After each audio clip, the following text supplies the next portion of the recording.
Hello guys, जैसे कि कल की वीडियो में आपको हमने जीवों के जनन के बारे में समझाया था। आज आपको समझना है जीवों में जनन कितने प्रकार से होते हैं। तो जीवों में जनन 2 टाइप से होते हैं, एसेक्सुअल रिप्रोडक्शन और सेक्सुअल रिप्रोडक्शन।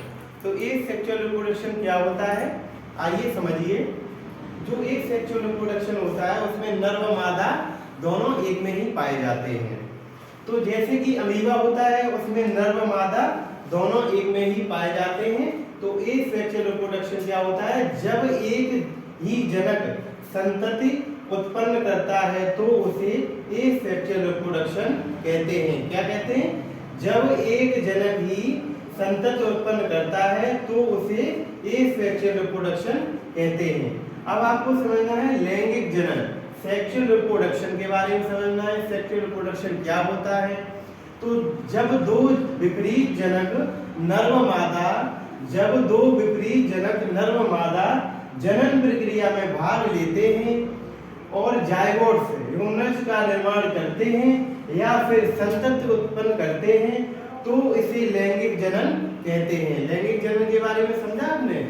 मैंने आपको सेक्सुअल रिप्रोडक्शन और सेक्सुअल रिप्रोडक्शन के बारे में समझाया। अब आपको एकल जीव जनन क्या होता है इसके बारे में समझिए। Single individual reproduction. Single individual reproduction क्या होता है? जो अलैंगिक जनन होता है उसे ही हम सिंगल इंडिविजुअल रिप्रोडक्शन यानी एकल जीव जनन कहते हैं। तो अलैंगिक जनन को एकल जीव जनन भी कहते हैं क्योंकि इस प्रक्रिया में केवल एक जीव ही भाग लेता है।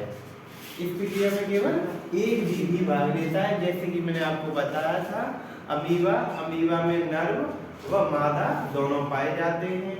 तो अलैंगिक जनन को एकल जीव जनन भी कहते हैं क्योंकि इस प्रक्रिया में केवल एक जीव ही भाग लेता है। तो एकल जीव जनन की विधियां क्या होती हैं?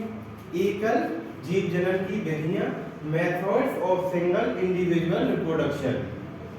एकल जीव जनन की निम्नलिखित विधियां हैं। एकल जीव जनन की निम्नलिखित विधियां हैं। क्या क्या विधियां हैं वो आपको हम समझाएंगे।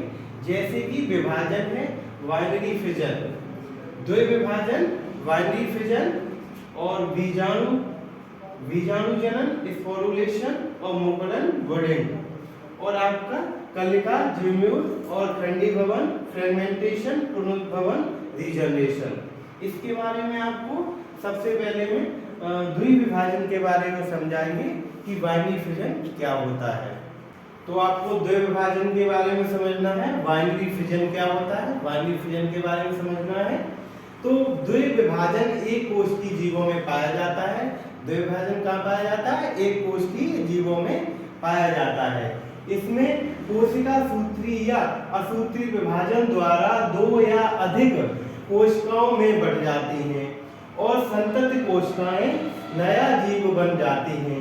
जैसे कि मैंने एक सेक्सुअल रिप्रोडक्शन में आपको समझाया था, तो अमीबा के बारे में समझाया था आपको। अमीबा एक कोश की जीव होता है। तो ऐसे ही पैरामीशियम भी एक कोश की जीव होता है, और अमीबा तो आपको समझा ही चुके हैं, और प्रोटोजोआ भी एक कोश की जीव होता है। तो सबसे पहले एग्जांपल में देखेंगे, जैसे कि अमीबा है।